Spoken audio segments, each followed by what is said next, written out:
રાજ્યમંત્રી હર્ષભાઈ સંઘવીના હસ્તે રૂપિયા 2.20 કરોડના ખર્ચે કવાંટ ખાતે નિર્મિત એસટી બસ સ્ટેશનનું લોકાર્પણ કરવામાં આવ્યું।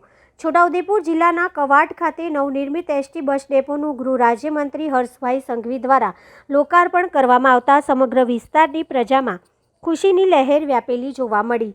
છોટાઉદેપુર જિલ્લામાં આવેલા કવાંટ તાલુકો વર્ષો પહેલાં છોટાઉદેપુરમાંથી છૂટો પડી અને અલગ સ્વતંત્ર તાલુકો તરીકે સ્થાપિત થયા બાદથી પંથકની પ્રજાની માંગ હતી કે કવાંટ ખાતે એસટી બસ ડેપો કાર્યરત થાય અને જેનો લાભ પંથકની પ્રજાને મળે।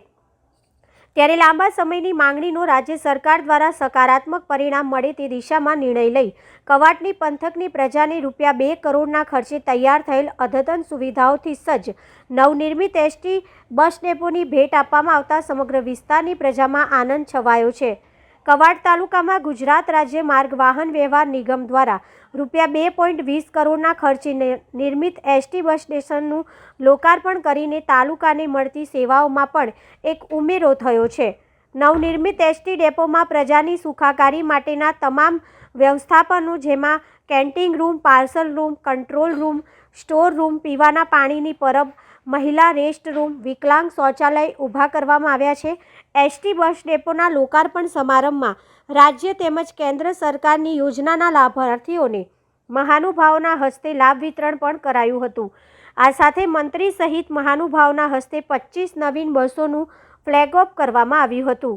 છોટાઉદેપુરના સાંસદ ગીતાબેન રાઠવા, જિલ્લા પંચાયતના પ્રમુખ મલકાબેન પટેલ, છોટાઉદેપુર ધારાસભ્ય રાજેન્દ્રસિંહ રાઠવા, જેતપુરના ધારાસભ્ય જયંતિભાઈ રાઠવા, સંખેડાના ધારાસભ્ય અભયસિંહ તડવી, જિલ્લા કલેક્ટર સ્તુતિ ચારણ સહિતના અધિકારી વિશેષ ઉપસ્થિતિમાં ગૃહ રાજ્યમંત્રી દ્વારા નાગરિકોને નવીન બસ સ્ટેશનની ભેટ આપવામાં આવી હતી। નવી સુવિધા ભેટ આપવાનો અવસર મને પ્રાપ્ત થયો। મિત્રો, આ બસ સ્ટેશનમાં 5 પ્લેટફોર્મ, અનેક દુકાનો અને જેવી કોઈ બસના ડ્રાઈવર કંડક્ટર દૂરથી અહીંયા આવતા હોય તેના માટે રહેવાની વ્યવસ્થા। ગુજરાતનો છેવાડાનો છોટાઉદેપુર જિલ્લાના કવાંટ તાલુકામાં એક નવીન બસ સ્ટેશનનું લોકાર્પણ કર્યું। જે બસ સ્ટેશનમાં દરરોજ 110 જેટલી બસો અપડાઉન થશે, 16 જેટલી એક્સપ્રેસ બસો અપડાઉન થશે। આ તાલુકો એ મહારાષ્ટ્રથી 11-12 કિલોમીટર અને મધ્યપ્રદેશથી એટલો જ નજીક પડે છે। આ તાલુકો ગુજરાતનો આ બેઉ રાજ્યથી જોડતો પહેલો તાલુકો છે। આ તાલુકામાં અદ્ભુત અત્યાધુનિક વ્યવસ્થાઓ થકી અહીંયાના સૌ નાગરિકોને દરરોજ આનો લાભ મળશે। દરરોજ 5000થી વધારે નાગરિકોને આ બસ સ્ટેશનનો લાભ મળશે। આજે આ બસ સ્ટેશનથી 25થી વધારે નવી બસોનું બી લોકાર્પણ કરવામાં આવ્યું છે। આ બસોમાં આ વિસ્તારના અને ગુજરાતના સૌ નાગરિકો પોતાનું સપનું સાકાર કરવા માટે દરરોજ વહેલી સવારે ઉઠીને ઘરેથી એક નવા સંકલ્પ જોડે જઈ શકશે।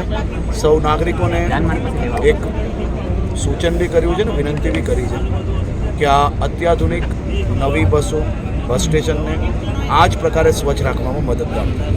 આભાર। સાહેબ, તમે જે વાત કરી આપણે નકલી કચેરીમાંથી અભિનંદન આપે છે પોલીસને, હજુ પણ કેટલાક મોટા માથા પકડવાના બાકી છે અને બીજા આઈએએસ અધિકારી પણ અંદર નામ આવી શક્યતાઓ છે, તો એ બાબતે પોલીસ ડિપાર્ટમેન્ટ ક્યારે અને શું કરશે? વહીવટીતંત્ર અને પોલીસ વિભાગ આ બાબતે ખૂબ જ ગંભીરતાપૂર્વક કામગીરી કરી રહી છે। કોઈ બી નામ આવશે એ નામ તાત્કાલિક જાહેર કરવામાં આવશે ને પકડવામાં આવશે। Okay sir. આજ રોજ કવાંટ ખાતે ગુજરાત સરકારના માનનીય રાજ્યકક્ષાના મંત્રી હર્ષભાઈ સંઘવીજીના વરદ હસ્તે કવાંટ ડેપોનું લોકાર્પણ કરવામાં આવ્યું। ઘણા સમયથી અમારા કવાંટ નગરની ને કવાંટ તાલુકાની જનતાને આ લાભ અત્યારે હવે મળવાનો છે અને અહીંયા નગરના લોકોની બહુ ઈચ્છા હતી કે ડેપો જલ્દીમાં જલ્દી આનું લોકાર્પણ થાય। અમે માન્ય ગૃહમંત્રીના હસ્તે આ ડેપોનું લોકાર્પણ કરાવવા માટે થોડો સમય વધારે થયો, પણ આજે આ ડેપોનું લોકાર્પણ થયું। માન્ય મંત્રી પણ ખૂબ આનંદિત હતા, એમના ચહેરા પરથી દેખાયું। અહીંયા પૂરા તાલુકાની ને નગરની જનતાને આ ડેપોનો લાભ મળવાનો છે. સાથે સાથે અહીંયાથી કેટલીક બસોનું પણ લોકાર્પણ કરવામાં આવ્યું. અલગ અલગ રૂટની બસો હતી. 126 જેટલી બસોનું રોકાણ અહીંયા સ્ટોપેજ થશે. આ ડેપો બનવાથી કવાંટ નગરના જે વેપારી મંડળ છે અને જે ધારો કે અલગ અલગ ચોકડીઓમાં બસો ઊભી રહેતી હતી એના બદલે હવે આ ડેપોમાંથી બસો શરૂ થશે. કવાંટ તાલુકાની જનતાને ખૂબ મોટો લાભ થશે. એટલે તમામ જનતા વતી હું માન્ય સરકારશ્રીનો ખૂબ ખૂબ આભાર માનું છું.